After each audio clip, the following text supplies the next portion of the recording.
During freshman move-in day 2, people in medical scrubs came down the hallway and asked me, "Why weren't you at intake this morning?" Everyone in the hallway turned to look. My roommate froze with a box in his hands. "What intake?" I asked. 7 a.m. Crestwood Psychiatric Hospital. One of the nurses said you were scheduled for voluntary admission. She checked her clipboard. "You never showed. We're here to transport you to our locked ward." I didn't schedule anything. I stared in shock. The man beside her pulled out a folder, says, "Here you did. You signed yourself in 3 weeks ago. Parental consent on file. Today's your admission for a 90-day psychiatric hold." A psych hold, I shot back. "I'm moving into college right now." The nurse sighed, "Sir, you signed a voluntary commitment form. You agreed to inpatient treatment for severe depression and suicidal ideation." My eyes were popping out. "I'm not suicidal. I've never been suicidal." My RA Sterling stepped forward. "What's going on here?" The woman flashed her credentials. "Licensed psychiatric transport. We have legal documentation to bring this patient to our facility." "Patient?" I almost laughed. "I'm a freshman." The man showed me the papers. My name, my date of birth, my signature, my parents' signatures, a doctor I'd never seen, a diagnosis I'd never received. "This is forged. I never signed this." "That's a serious accusation." "It's the truth. I've never seen a psychiatrist in my life." Sterling was already on his phone. "I'm calling campus security. Call whoever you want," the woman said. "We have a 5,150 hold authorized. He's coming with us." The man stepped closer, holding leather restraints. "We can do this, or we strap you to a gurney. Your choice. You can't just take me. I'm an adult. You were 17 when you signed parental consent applies."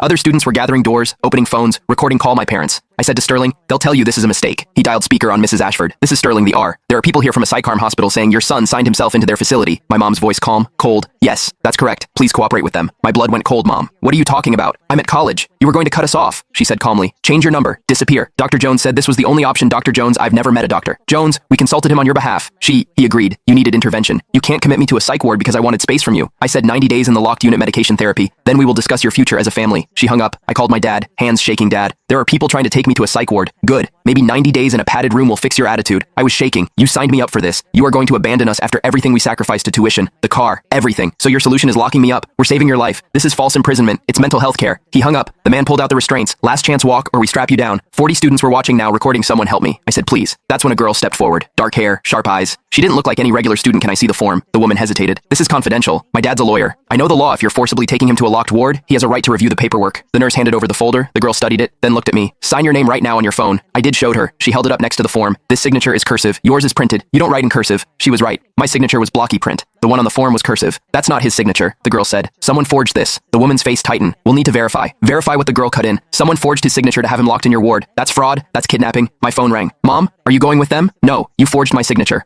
I'm your mother. I can sign for you, not as me. That's a felony." The woman took my phone. "Ma'am, did you sign your son's name on the commitment form?" "Silence, ma'am. He wouldn't sign it himself, so I signed it for him as him. I copied his signature from his school forms." The woman exhaled, handed back my phone. "That's forgery on a psychiatric document. That's a felony." My dad's voice came through. "This is a sir. We're his parents, sir. This is potentially kidnapping." The man was on his radio. "We need to notify the doctors and local PD." The woman looked at me. "You're not coming with us. The paperwork is void. What happens to them?" I asked. "Multiple felony charges. Forgery, falsifying medical documents, attempted false imprisonment." My phone buzzed. Text from Mom. "We did this. We love you." I typed one sentence. "Dad's cheating on you, by the way." Then I blocked her.